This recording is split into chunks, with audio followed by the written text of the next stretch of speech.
management to help you live well with diabetes. We'll cover information and tips to help you take charge of your health. The health and safety of all those we serve at the American Diabetes Association is our top priority. The CDC has determined that COVID-19 is a serious public health threat. In general, people with diabetes face greater risks of complications when dealing with viral infections, and that is true of COVID-19 as well. We encourage persons with diabetes to get vaccinated, and you have questions about the vaccination, please talk with your healthcare provider. Fully vaccinated people can resume activities without wearing a mask or physically distancing, except where required in the government, federal, state, local, or tribal health places. The ADA encourages people with diabetes to follow the guidance of the CDC and to contact your medical provider if you suspect that you are showing symptoms or have been exposed to COVID-19. For our most up-to-date information, please visit our website at diabetes.org/coronavirus or call 1-800-DIABETES, which is 1-800-342-2383. Before we start opening up our Q&A with our expert, we would like to ask you a few questions. Please click on the box that best answers the question and you will see the total results on your screen. Question number 1. Which food group should you fill half of your plate with? 1, protein, 2, carbohydrates, 3, non-starchy vegetables, and 4, fruit. I will repeat that question. Which food group should you fill half your plate with? 1, protein, 2, carbohydrates, 3, non-starchy vegetables, and 4, fruit. Question number 2, true or false? Regular aerobic exercise can help lower your blood glucose. Is that true, false, or are you not sure? Once again, true or false, regular aerobic exercise can help lower your blood glucose. True, false, or not sure? Question number 3, generally, how confident are you in your ability to manage your diabetes? Use a scale of 1 to 5, with 1, not at all confident, 5, very confident, and 3 areas in between, number 2, 3, or 4. Once again, generally, how confident are you in your ability to manage your diabetes? Use a scale of 1 to 5, with 1 not confident and 5 very confident. And our final question, number 4, do you regularly meet with your healthcare team to help you manage your diabetes? 1, yes, 2, no, and 3, not applicable. Once again, do you regularly meet with your healthcare team to help you manage your diabetes? 1, yes, 2, no, and 3, not applicable. Thank you for answering these questions.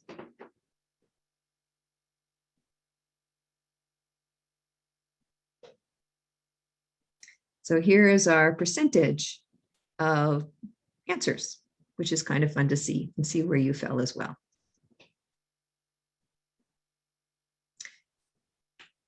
And now I'm happy to introduce our guest for today's event, Mayra Cantazaro. Dr. Cantazaro is a family nurse practitioner, a certified diabetes care and education specialist, and she is board certified in advanced diabetes management. She has also completed her clinical doctoral degree. Dr. Cantazaro's research has focused on the value of a multidisciplinary team approach with remote glucose monitoring to improve glucose control and quality of life in Hispanic adults with uncontrolled type 2 diabetes. For the past 6 years working in a clinical setting, she has had the privilege to provide diabetes management and education to thousands of patients and families within the Rio Grande Valley. Mayra, welcome, and why don't you go ahead and tell us a little bit more about yourself?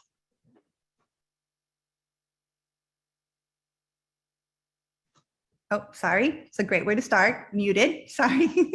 Hello, everyone. My name is Mayra Cantazaro. So a little bit about me. Since I was a little girl, I recall saying when I grow up, I want to be able to help and take care of people living with diabetes. Growing up close to my grandfather, I witnessed the impact uncontrolled diabetes had on him, from having bilateral amputations to requiring dialysis, to finally the day that came that we lost him due to the complications associated with uncontrolled diabetes. So since then, I've been very passionate about diabetes education. Been very grateful to have the opportunity to be able to care for patients living with diabetes, but also to be here and hopefully be of a resource to everyone listening today. Carla, I want to thank you for inviting me. I'm truly happy to be here and excited to address any questions as best as I can. So thank you. Oh, we're so happy to have you. I've been on a committee with Mayra and was so impressed with her enthusiasm that it's one of the reasons we asked her to join us. So, Mayra, as we are waiting for our questions to begin rolling in, I'm going to go ahead and kick off with the first question. Mm-hmm. Thinking about someone who is newly diagnosed with diabetes, this is going to be a hard one. What is the most important thing a person can do to work with this diagnosis? I think that's a great question. Off with a few things. I think there's not just one specific important thing, but if I can just mention a brief priority, like a priority of things, is first and foremost is accepting. You want to have that acceptance of having diabetes and understand that developing this disease does not represent personal failure at all, by all means. Second thing is you want to take care of your diabetes soon after diagnosis. This will definitely help pay off now and in the long run. I really want to emphasize this, that being diagnosed with diabetes is not a death sentence by any means, but it is a serious disease that requires a lot of willingness to make some changes in our lifestyle. And third and foremost, I think one of the most important thing as well is finding reliable resources and educate yourself on this progressive disease and create that support system that includes your family, your friends, your healthcare providers, especially when it comes to your healthcare providers, having the diabetes educators, finding one and making them part of your team. Now we live in an era where we're very blessed that we have technology and we're able to find resources in a couple of seconds. So into those resources that provide valuable information in regards to taking care of your diabetes is very, very important. Great, thank you so much. Mm-hmm. So I'm going to ask another question. We're having a little bit of technical difficulties on getting the questions. So my other question is, talk to me about how eating, we were talking about eating a fruit or vegetable with every meal as part of the whole diabetes suggestions, as well as people that don't have diabetes, actually. So what is the contribution that they give that can help people with diabetes have a better life? In regards to eat fruits and vegetables. So a couple of things about fruits and vegetables, because I remember, that's a common question that I speak with my patients about. Fruits and vegetables, not only do they have carbohydrates in them, but they also contain a lot of nutrients and vitamins that our body needs. So that's why it's important to incorporate them and having them in our plate, on our, for breakfast, lunch, and dinner, we're able to incorporate them. We do have to keep in mind that fruits, especially fruits, I live in South Texas, or a lot of my patients love watermelon. A lot of the fruits contain a lot of sugar. So it all comes down to the portion, the amount of it. Having a cup of fruit, that's a good limitation. What you don't want to have is, they say I can eat a fruit, so I'm going to go to the grocery store and buy myself a watermelon and make sure I finish this watermelon in just one sitting. That's something that we don't want to do. So ultimately, definitely incorporate more fruits, but just in mind, especially when it comes to fruits. Okay, thank you so much.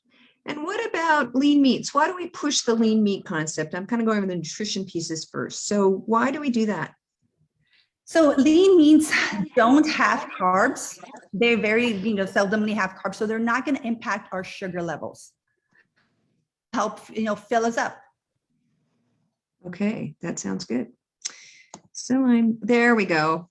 Okay, so here we are. I can start reading some of these questions. Myself, which is kind of odd. Okay, so does summer heat raise blood sugars? Summer heat raise blood sugars.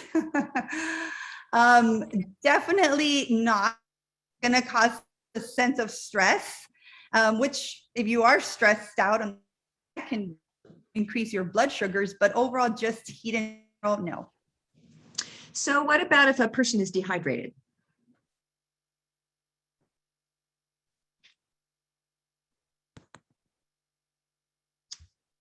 If a person is dehydrated, would you see them So- would you see them possibly having some high blood sugars if they're dehydrated? My internet connection is unstable. Can you hear me? Yeah, I can Okay, now. so sorry, I just lost you there completely. I just heard something about dehydration. Yeah, so in the hot weather, if someone is dehydrated, would that cause high blood sugars because No. of the concentration? Okay, No. okay. Absolutely not. So the next question is how to decide if someone like a 30 or 40-year-old has type 2 diabetes, great question, or type 1 diabetes. And that the question is being a 34-year-old, right? 30 or 40-year-old, kind of in 30 or that age group. 40-year-old. And that's actually a good question because a lot of patients don't understand the different types of diabetes.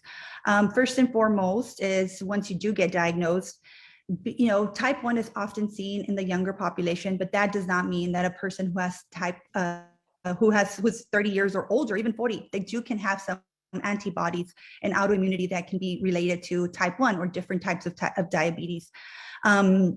So if you are concerned, that's something that you want to have, especially if you are Caucasian, if you have family history of having family members all have type 1 diabetes, then that's something that you want to ask your healthcare provider, can I get tested?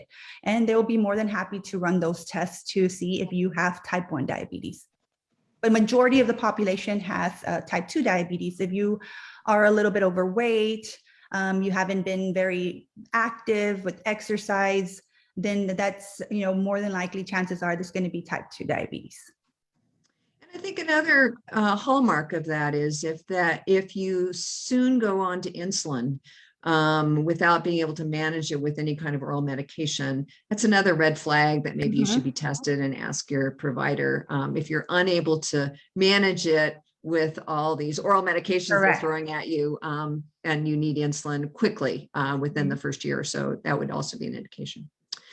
Another question coming in. Oh, go ahead. No, especially I was just thinking when you said that, especially if you were diagnosed for having diabetes because you were hospitalized due to an episode of diabetes ketoacidosis. So that's definitely something that can signal like, okay, you might have type 1 instead of type 2, requiring insulin to your point. Absolutely. Here's another great question. Since Victoza is causing digestive problems, my doctor would like for me to try Ozempic. Is that formula easier in the digestive system since it's only once weekly, whereas Victoza is every day? I think that's a great question. And that comes down to being aware of the class of medications. So Victoza, Ozempic, Bydureon, Byetta, Trulicity, all of these are GLP-1 and GLP-1 class of medications. They are going to impact your digestive systems. They're really going to slow down the transitioning of food, which leads to that satiety, that sense of fullness. So chances are you're still going to experience some of the symptoms, but I always say, don't give up on that class of medications. That class of medication is very wonderful in improving glucose control. If one didn't work, be open to try another one to see how you're able to tolerate, because chances are you are, and maybe you just need a lower dose, because the higher you go at those, especially when it comes to Victoza, Ozempic, the more chances are you're going to be experiencing some of those symptoms. So just take your time going up, getting to the higher dose. Thank you. Another question is coming in from Stacy. I am a type 2 diabetic. What foods can I eat when my blood sugar is high, but I haven't eaten in several hours and I'm really hungry? Okay, so your sugars are high and you're really hungry and you want to eat something. My recommendation is try to get a snack that has about 10 grams of carbohydrates or less, something with low carbs, maybe something with more protein in there, so it can kind of help take that feeling of that you're feeling hungry, and it keeps your sugars more under control for longer periods. But if you don't want your sugars to go even up higher, do not grab a snack that's going to be very high in carbohydrates. Great, thank you. So I have a question from Bob, and he says, as a diabetic, am I considered to be immune compromised? And how dangerous is the Delta variant if I'm indeed infected? Okay, Bob, great question, Bob. It's not about being immunocompromised it's, and that's what I want to make sure I stress. Having diabetes is not as, oh, I'm going to be prone to all of this. You do want to have diabetes that's very, control your diabetes. And the chances of the Delta with COVID and the variant, my internet connection again is going unstable. I don't know if anybody can hear me. It's just taking the precautions again, controlling, keeping your sugars under check, controlling them, eating healthy, exercising, vaccine, taking all the measures possible to help prevent. But at the end, we're all of, getting it. Okay, thank you. Is diabetes reversible, 100% reversible?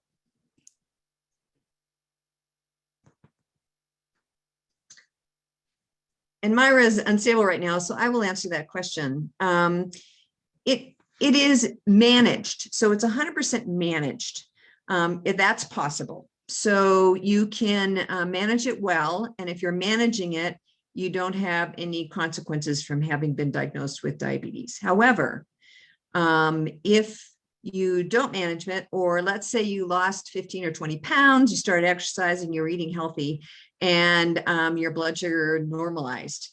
Well, if you went back to gaining that weight and not eating healthy, you would probably be back to having diabetes. So it doesn't really go away, but it is managed. So Mayra, I just answered this question, which is diabetes possible to reverse? And not really.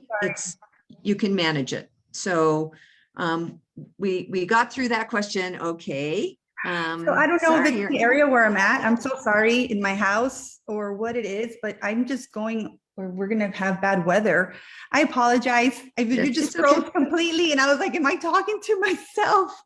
Yeah, it's okay. You gotta love technology, right? To some extent. Right. I apologize, yes. But thank you, Carla, for answering that question. Yes.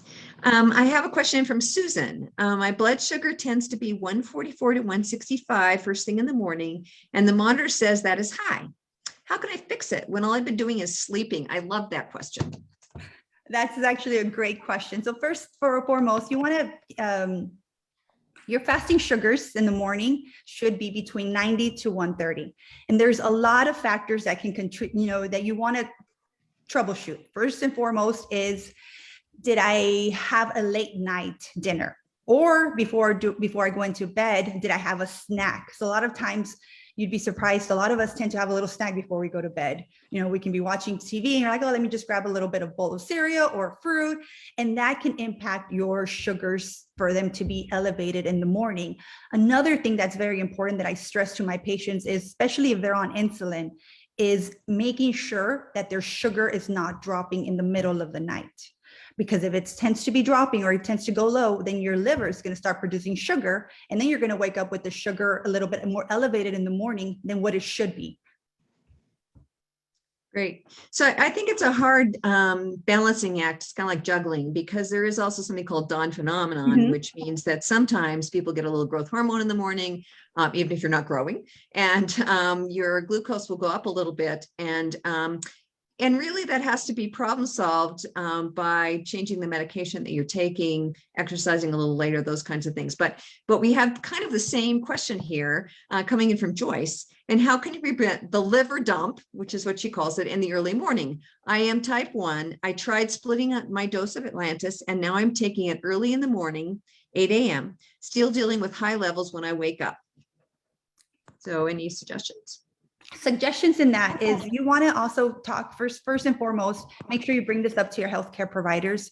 Lantus is a great slow acting insulin that's been available for many years. However, there's been studies that have shown that it doesn't last the whole 24 hours. So that can be one of the situations that could be happening as well. Maybe you're lacking that coverage, and maybe moving you to another type of the newer basal insulins that are available that can have more of that flat level effect would be probably more beneficial in that perspective. But definitely bring that up to your healthcare provider, and I'm sure that they'll be happy to troubleshoot and see if it's time to make a change. Another thing to consider, and you've probably done this, and I don't know what your insurance is or how you're doing, but another option would be an insulin pump, because then you can titrate the dose, meaning you can change the dose. So instead of giving one steady dose all day, you can give more in those early morning hours when you see a rise in glucose. So that's another thing to discuss. And there's some great insulin pumps available. I work with them all the time with my patients. And in general, they love them. So something to think about. Okay. So we have a question coming from Elaine. What are the main side effects of metformin? Metformin, the main ones are going to be also GI related, with the most common one being a little bit of like diarrhea. So when I prescribe metformin, it's the first line treatment option that we want to put patients on. I start them slow on the 500 milligrams dose. I say, take it with your food to help diminish this, and then gradually increase it to the maximum dose that you're able to tolerate it. But the thing to watch out is for is diarrhea. If you are experiencing that, talk to your healthcare provider, ask them to see what type of metformin you're on. Maybe you just need a lower dose, or making sure that you're on the extended release. That also can diminish those that diarrhea or GI side effects. Great, thank you. And we have a question from Wanda. Thank you for providing the webinar. You're more than welcome. We love doing it. And where can I find a diabetes prevention program class in my area? My parents, aunts, uncles, sisters, all have been diagnosed with diabetes. And I recently was diagnosed with prediabetes. I can't find education, and I live in Northern Virginia. What would you suggest?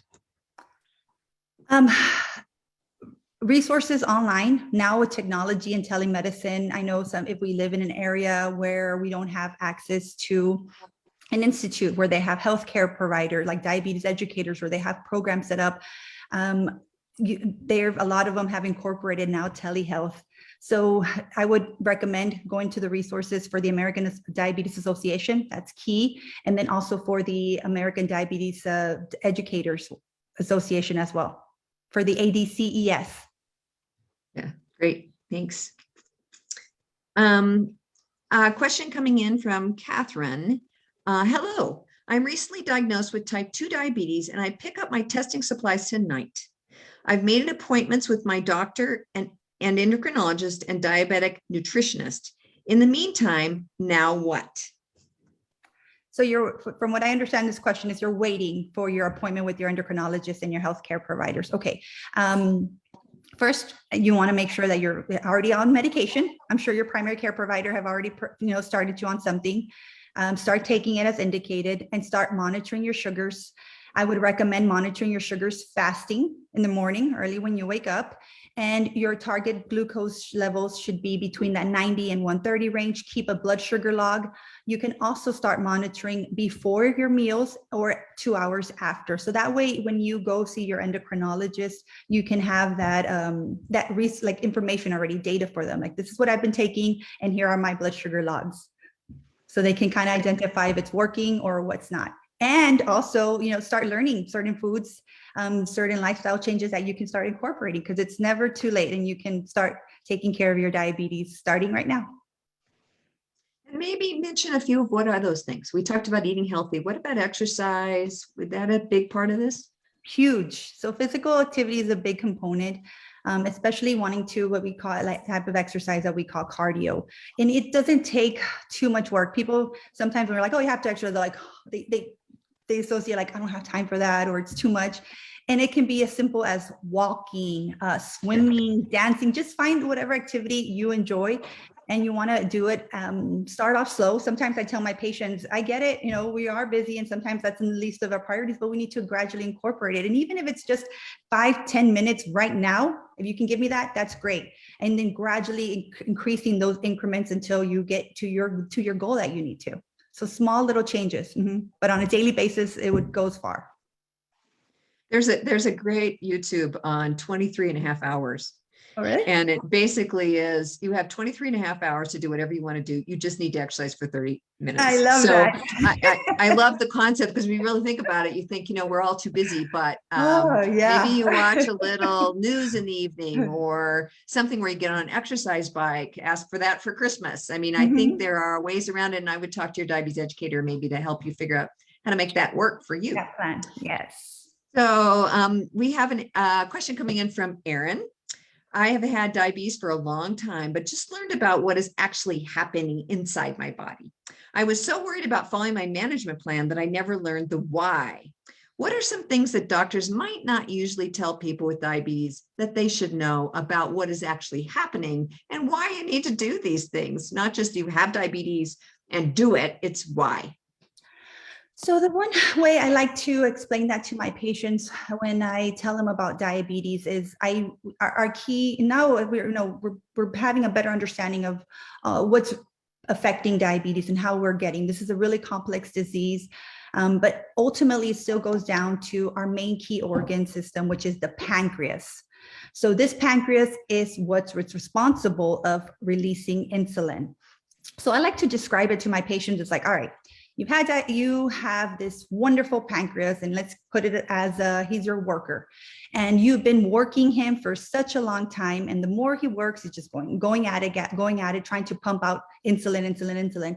And we haven't given that pancreas a little vacation. So what happens when you have a worker that's just working because every time you eat high amounts of carbs, every time you don't exercise, that pancreas is just being overworked. And as with all workers, once you're being overworked, what's it going to lead to? It's either going to be leading to that worker is going to say, hey, I quit, or it's not going to be able to produce the same amount of efficiency in its work as it was. So that's kind of like what I like to describe it and tell my patients. It's just your pancreas with time is just started getting tired and trying to produce insulin.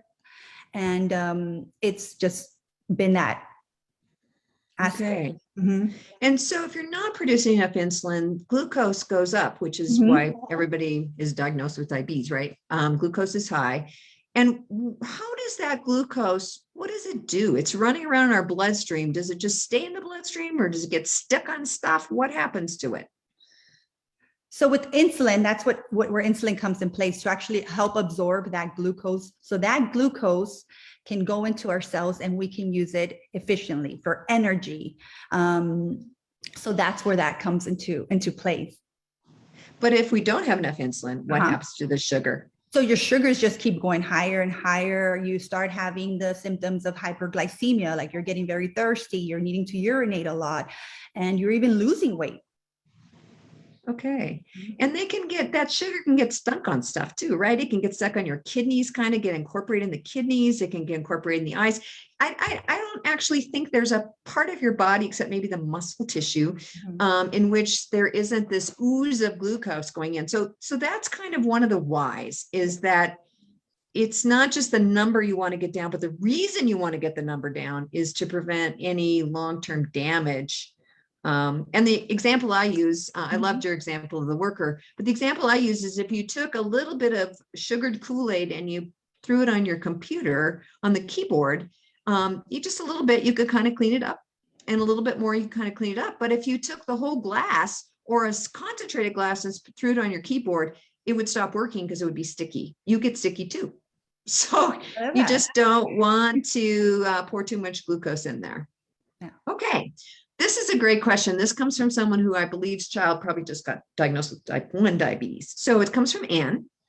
And she said, my son was just diagnosed about a week ago. We are trying to be very diligent with his meals, but he is very frustrated with after eating. It seems like his blood sugars drop so low, like around the 50s, and he's having to eat several pieces of candy, but it doesn't seem to go up. What could be the problem? First and foremost, the fact that your son just got diagnosed, I'm sorry to hear, but we want to take care of him. And it seems like you're already doing a great job by being here, asking these questions and finding those resources. You want to make sure first is what is he having for that meal? How much carbohydrates is he taking, and how much insulin is he taking? If he's on insulin, that injectable, or is he on a pump? Because it seems that he's getting also either more insulin than what he needs, or also if he was just recently diagnosed, Carla, correct me if I'm wrong, but then you have this honeymoon stage, if I'm not mistaken. Okay, that's right. The honeymoon stage where you're there, that their pancreas may still be producing a little bit of insulin here and there, and that's what can be causing that shift. So the fact that you're monitoring their sugars before and after, that's very important. You do when you have a low blood sugar, anything less than 70. You want to make sure that you give them at least 15 grams of carbs, wait 15 minutes, recheck their sugar, and then administer another 15 grams of carbohydrates. Also talk to your healthcare provider. You definitely, the fact that you have type 1 diabetes, you want to have a glucagon with you at all times. And now luckily they're available in different forms and very easy to use. Great, great. And I think the other point is make sure you call your healthcare provider, because this honeymoon can happen. And so the amount of insulin that your son has been getting is probably not appropriate right now. It's too much insulin that's making those blood sugars go down, or not eating enough to compensate for the insulin. But you don't want him to eat up to the insulin. You want him to insulinize for the amount of food he's eating. So I would right away call your healthcare provider and have them adjust that insulin, let them know what's going on. So that's what doesn't have to happen. Okay, so this comes from James. What processed foods need to be avoided? Processed foods. Gotta love processed foods. They're easily accessible. Sometimes they tend to be more inexpensive. I never say that you need to avoid them. I'm not for telling my patients you cannot have that. I don't believe in that. It's definitely, you just want to just have things certain in moderations. But when it comes to processed foods, if you can really avoid certain things, is anything. I don't like to say you need to avoid this. That's my biggest issue that I can say. Just processed foods, keep them in moderation, try to avoid them. And if you really need to eat up something processed, just eat small amounts of it, and not on a daily basis, basically. Eat the foods in the periphery of the grocery store that are mostly fresh foods. Yeah. So I'm hoping I'm asking this right. But this comes from Ryan. What happens if you are swimming in the pool and your blood sugars are high and you're working at swimming? What happens? Well, first and foremost, you want to make sure that let's just assume you have type 2 diabetes. Swimming is going to help you. Don't have to worry if your sugars are high. They could be exercise induced. So when we're excited, and when we're doing sometimes some like exercise, we could have a little bit of increase in sugars, and that's normal. Your glucose levels can go up. Keep swimming, you keep exercising, drink water. Do not hydrate yourself. The last thing you want to do if you're swimming and your sugars are high, you're like, okay, you know what? I want a sugary drink to hydrate myself. You want to make sure that available you have water, preferably. Okay, great. Is there a number where maybe they shouldn't be exercising? They should wait till their blood sugar comes down? You look at 300, you look at 275? I would say it just depends. That number can be very individualized per patient. Some patients are very sensitive when they're already above 250, and some can be up in 250s and they're perfectly fine. It can be greater than 300. Ask your healthcare providers, ask them what's a safe number for you. I would feel more inclined to say definitely if anything's above 250 or 300, definitely you want to check, drink some water, take your medications, assess what's going on. And then once your sugar starts going back a little bit on the lower end, go back and swim. Great. So Pamela says, I know that milk has sugar in it, but what kind of milk is best for people with diabetes? And she adds, I'm not a fan of nut milks like almond milk. Neither am I. I love milk. These are great questions. Sometimes now I feel like, I'm going to become a nutritionist as well and really understand the whole mechanisms of different things. But simply put, any type of milk is good. You need it for your bones as well. It all comes down to the quantity. So if you do me a favor, when you go later on after the end of this presentation, you go to your fridge, you look at your milk, check the nutrition label, see first the amount, the quantity that it says there on the nutrition label, the portion size, that's the word I was looking for, and then look down to where it says carbohydrates, and really stick to that portion that you need. I would not suggest, if you're going to have milk on top of, with a little snack, maybe my recommendation is to have the size of milk in a cup where it's about maybe 15 grams of carbs or less, so you can enjoy something with the added milk. Great. This is one, I love this question. This comes from an anonymous person. How do sleep habits affect blood sugars? Very good. There's been a few studies actually looking at that. When you don't get enough sleep, that definitely impacts your sugars. I've seen that with a lot of my patients when they're very well controlled, and now all of a sudden, they come to me like, hey, what's going on? I've noticed, your fasting sugars are a little bit more elevated. Your A1C has gone up. I was like, how's your sleeping patterns? And a lot of them have said, and it's because, I haven't been getting enough sleep. I've been getting 3 to 4 hours when they're under stress. So that definitely impacts your sugars. So if you're experiencing this, that you're not getting a good quality of sleep, you definitely, again, want to ask your healthcare provider so you can troubleshoot and identify what are some issues going on. Great. Then I have another question for you that's just kind of my own. I like people to know is there's this new concept of target, time and target. Mm-hmm. What does that mean, and what is that? Why do we have that? Okay, so talking about time and target, now we gotta love the technology era that we live in. So for those who are not familiar, now we have the ability to check our sugars, not only in a glucose meter when it came to finger pricking, checking your finger stick, but now that we have some what we call continuous glucose monitoring device. And these actually portray a better picture of really identifying what's going on. So they just kind of tell the whole story.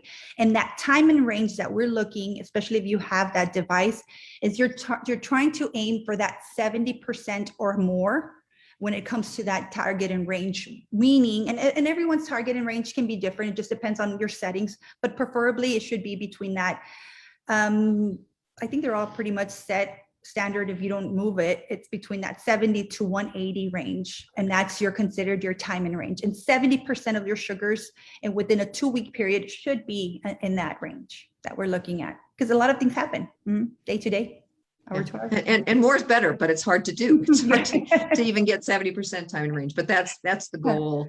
And I think part of that is that it's not only your A1C, which some of you are familiar with, some of you not, which is your average blood sugar over the last 3 months, but it's the velocity of the change. So are we getting lots of variability within that? You could be a 30 and a 450 and have a reasonable A1C, but we don't want that, right? We want more of those blood sugars between 70 and 180. So just something to think about. And I would talk to your healthcare provider about a continuous glucose monitor if you're interested, because it's like watching a movie camera instead of just finger pokes. So here's a good question from Osario. I have to take metformin once a day with a meal. I usually take it in the evening, but I wondered if it would matter if I started taking it in the morning. It wouldn't matter when you take it, as long as you take it and as long as you're tolerating it well. That's basically what I tell my patients. If it's easier for you to take it, for you not to forget in the evening, then by all means do so. If it's easier for you to take it in the morning, then that's great too. Okay, so this is from Marcia, and I'll have to apologize for her comment because it's too bad. What are some good resources for someone newly diagnosed with type 2 diabetes? The nutritionist I was referred to was a disaster. Aww. So I guess pretty strict. Don't give up. There's plenty out there, I promise. Yeah, exactly. So she said no fruit and gave me any good meal suggestions. So I know the food hub on diabetes.org is great, but what are some other things, Mayra, that you would suggest? That's actually a great question. And again, like also Carla said, I'm sorry, but don't give up. There's someone out there. I tell my patients, I don't like to tell them this is just what you're able to eat. I really I think it's a key point and takeaway is just learning to read your nutrition labels. That's a huge component in looking at that carbohydrates, because everyone has different likes and dislikes. If I present a food option to you, like, oh, here, stick to this, and none of that has your favorite, the components that you want to eat or what you enjoy, you're going to be miserable. So learn what you like, and if something that you really love, let's say, I'll put an example. Okay, let's talk about milk. Since we just got asked that, if you really love milk and you enjoy having milk a glass of milk every day. Well, now that you have diabetes, you want to incorporate that. You want to make sure, you know what, I'm going to have a smaller portion. But what I tell my patients is, if you can just learn to take a few seconds and pay attention, what's in your pantry, what's in your fridge, look at those nutrition labels, and that carbohydrates, because a lot of the times as we look into seeing, I have patients that told me, well, it says 0 sugar. And it's like, yes, sometimes, but pay attention also to the carbohydrates. That's what's more important, and that portion size. And if you enjoy certain things, it just depends. Different people require different carbohydrates per meal.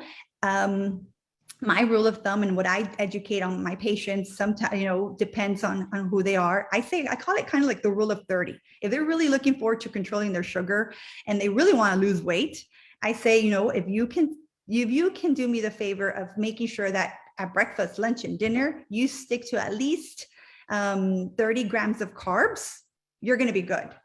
If you want to have a snack, you can have 1 or 2 snacks throughout the day. Just make sure that your snacks are at least 10 or no more than 15 grams of carbs, and you should be okay. But that's a number that you want to strive for, and ask your healthcare provider if that's an adequate amount of carbs per meal that you're allowed to have. Perfect. I have to tell a funny story. So you were talking about looking at the portion size. Mm-hmm. So I had a young man who came in, and his blood sugar was just crazy high for an afternoon snack. So he went over what he ate. Well, he didn't have the serving size, which is 1/2 cup of his chili. He had the can, which is a gigantic can. So he was eating like 125 grams of carbs. But once again, you have to look at the portion size, because you look at it and says, oh, there's only 30 grams of carbs in this, but that's for one portion. And like we know with sodas, for example, it's 2.5 portions for one can, whoever has a third of a can. So anyway, just really watch it. She's absolutely right. Really look at the portion size that's on the label if you're using labels. So yeah. Okay. I like this question a lot. This came from Swati. How can we help families who have diabetes? Family members who have diabetes? The best way that we can help them is just being there of support. If they are, a lot of the patients who have diabetes, they feel like, well, it's real hard for me to, eat certain amount of portions when I have my family member next to me and he's able to consume 3 or 4 slices of pizza. And here I am knowing that I'm like, Mayra said I can still enjoy my pizza, but instead of, two slices, I'm only enjoying 1. Make those, be there for your support. If you know that your family member is only, he's really being very careful with certain carbohydrates that he's eating, and he's certain portions, you want to be like, hey, you know what? I'm going to be also incorporating that type of portion sizes throughout as a whole. If you notice that they haven't been walking or anything, incorporate, like, hey, let's just go out for a walk. Let's just go outside for a few minutes and let's just talk. Tell me how your day is. It's honestly the little things that count. So just being there to provide that daily support and encouragement is going to go a long way. That's great. I have a question that I'm not sure I can answer. Maybe you can. What is the best anti-obesity drug for someone with type 1 diabetes? Man. Yeah. I want to say a lot, but I'm like, okay, I can't say too much or whatnot. But I know I have patients myself who have type 1 diabetes, who with time who start struggling with weight, and they're really wanting to lose weight. And as we know, and in case we didn't know, insulin also causes weight gain. So when it comes to medications, there are plenty out there. To say which one is the best one, that would be very difficult to say, but they are out there. There's different options. I would definitely recommend just speaking with your healthcare provider and asking them, I'm really have type 1. I'm struggling. I would like it, give me some options and what's out there. But asking is the first step.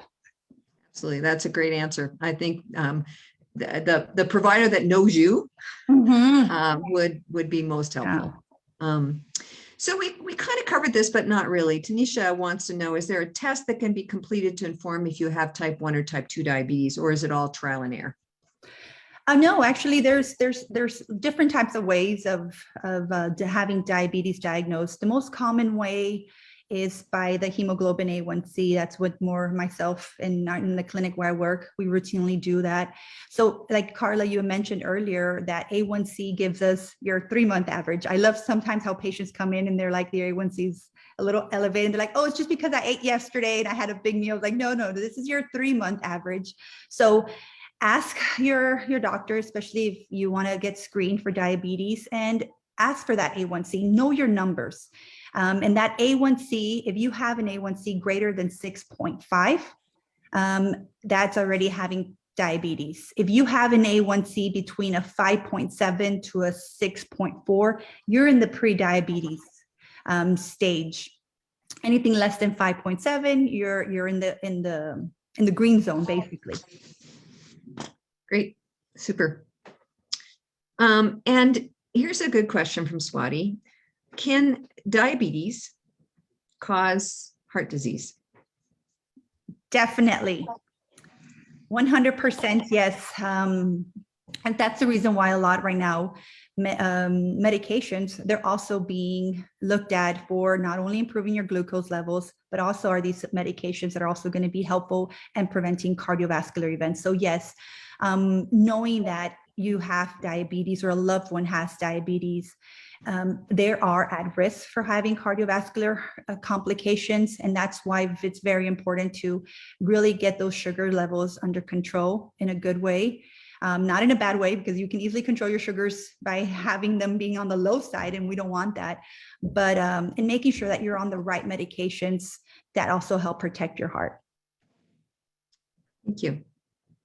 This question comes from Sarah, and I'm sure other people have the same question. No, it actually comes from Tony, sorry, on Facebook. Hi, Tony. I have type 2 diabetes, recently diagnosed, and have had COVID. I have been in home isolation for 25 days. I retested, and now it turns out negative. Now I want to get vaccinated. How many days do I have to wait to get vaccinated? Now that's a CDC question, but that is a CDC question. I would definitely say let's use CDC to guide. Everyone has, it just depends also on the vaccines. Different healthcare providers. I'm not in charge of the vaccination part. I have a lot of colleagues who are in the PCP world in the primary care, and they have different recommendations. Some say you have to wait a couple of months after you've tested positive, because your body kind of has the antibodies for it. But ask your healthcare provider, look at CDC's. The best resource is your healthcare provider. He knows you better, and he can kind of guide you to where to get the vaccine and when you should be able to get it. Yeah, that's a great question, a great answer. So I have this coming in from Susan. I have to chuckle at it. I take Trulicity. Can you use up the dose if you cheat too much? Well, the thing about Trulicity, it just comes in one standard dose. So it comes in like, you know, what I mean by one standard dose, it's like you get your packages and they're all there. You can't kind of tweak it, you know, with Trulicity, as well as what you can with other GLPs that you can kind of be like, okay, I can kind of go up a few lines or whatnot.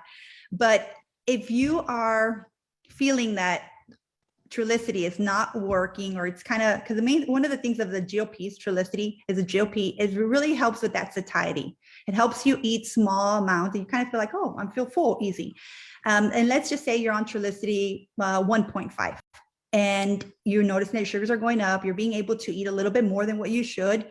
You're stress eating, you should definitely talk to your healthcare provider and seeing if it's a time for me to now go up to the higher dose of Trulicity, because there's higher. If you're already on the max dose of the Trulicity, then it's time to kind of figure out, troubleshoot, how are you injecting it? Are you injecting in the same areas?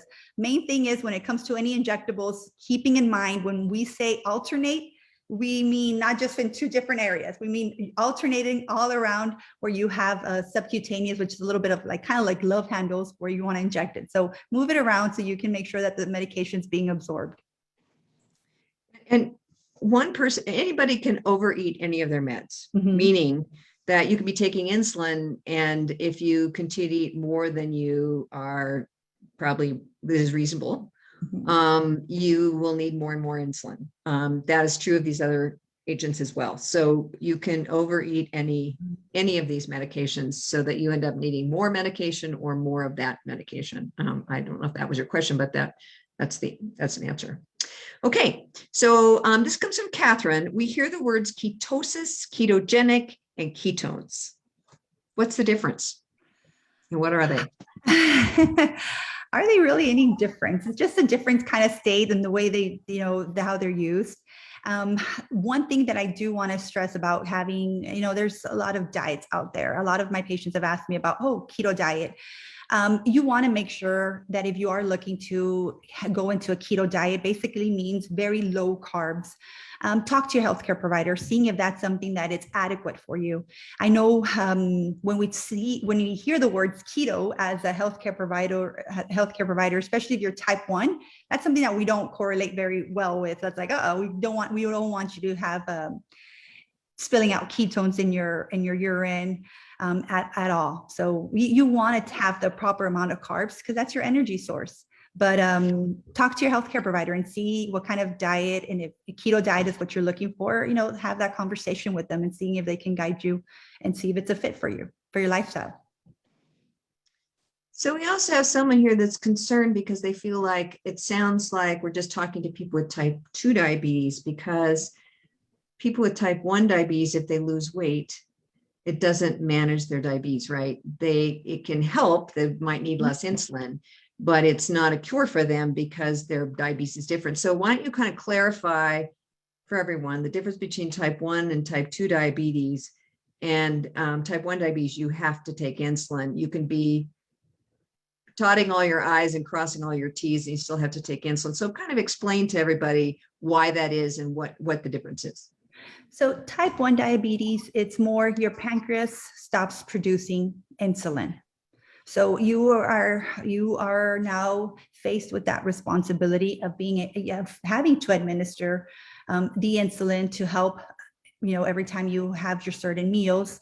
So you need insulin to survive, to live, to be healthy.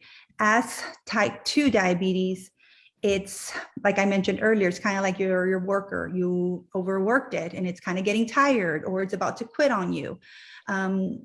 So with type 2, lifestyle changes of exercising, losing weight really play a factor in bringing down your sugars because your pancreas is still producing some insulin and you're just kind of helping it out. That's great. That's great. And there are people with type 2 diabetes that eventually their beta cells pretty much poop out and they have to take insulin, but usually it's a more gradual process and a different etiology. In fact, there was a discussion for a while about not calling them type 1 and type 2 diabetes, but having different names because they're really, the reason for them to exist is very, very different. Sarah from Facebook. No, Julie from Facebook. Oh, I see that's coming in from Sarah. I see why I'm saying Sarah, but it's Jewel on Facebook. So with the Dexcom, which for those of you that don't know, that's a continuous glucose monitor that we talked about earlier. Can you use it anywhere else besides your stomach? I had surgery in my stomach, so the doctor says I can't use that. Is there another place I can use? You want to, of course, I'm going to inform your healthcare providers. I know when they were studied, Dexcom specifically really emphasized the juice in your abdomen. If you are very limited that you can't put it around your abdomen area, you want to maybe contact the Dexcom support and ask them what are different areas where you are able to place it. I know I have some patients of mine where they feel comfortable and they want to place it in back of their arm, as well as what the freestyle was. And, I say, if that's going to happen, monitor your sugars more frequently, be on top of how your sugars are doing and monitor them closely and seeing if it's going to differ in regards to your sugar levels. And what's a sensor is reading is interstitial fluid. So if there is good free flow of fluid in the site, frequently the sensor, even though not FDA approved for those sites, frequently works really well. So as Mayra said, just double check it with a finger stick for a while and make sure that that's a good site for you. But people place them all over. So it's just what works for you, but not necessarily what's FDA approved, which is a different discussion. Yeah. So Susan says, what can you do to alleviate the GI symptoms of the Trulicity class of drugs?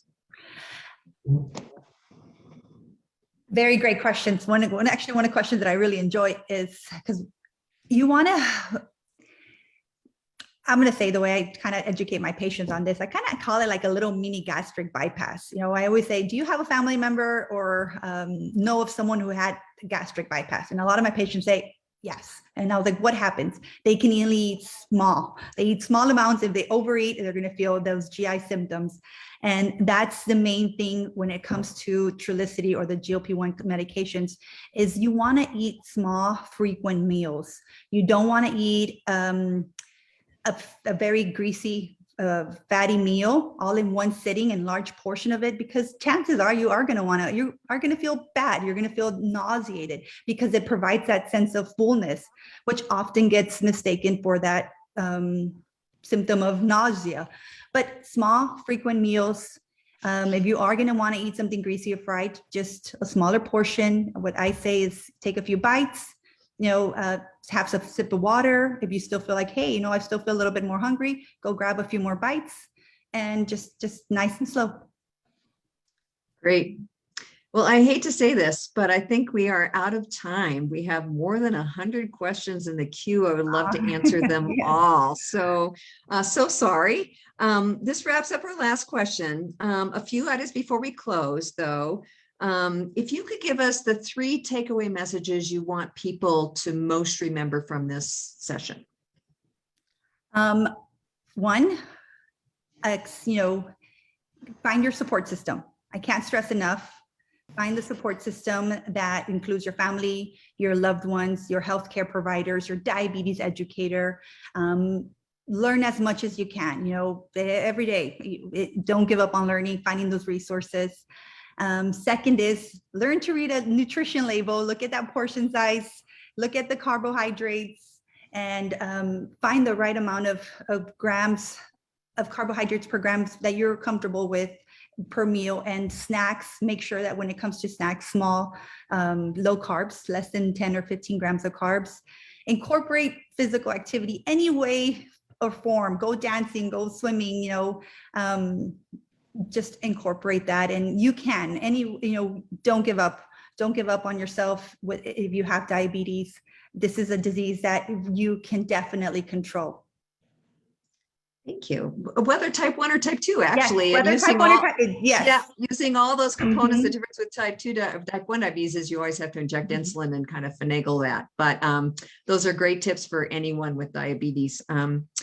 So thriving with diabetes takes a village, and we're here to support you at ADA. Special thanks to Dr. Mayra Cantazaro and our sponsor for this event, which is Walmart. I'm Carla Cox, and on behalf of the ADA team, we want to thank you for joining us today, and we look forward to connecting with you at our next Ask the Experts event, July 27, Prevent Sight Loss, What's in Your Toolbox, and on August 10, Diabetes Takes a Team, Who's on Yours? Register for an upcoming event. Please go to diabetes.org/experts. I am so sorry we were unable to get to all your questions during the live Q&A. They were great questions. If you have questions about this event, you are welcome to contact us at AskADA, so AskADA at diabetes.org, or by calling 1-800-342-2383. We'd love to get your feedback on this event. Remember to look for our short survey in your email box. Don't just delete it, look for it. Your feedback is very important to us and will help us for future planning. Thank you and stay well. And thank you, Mayra. Thank you, everyone. Thank you.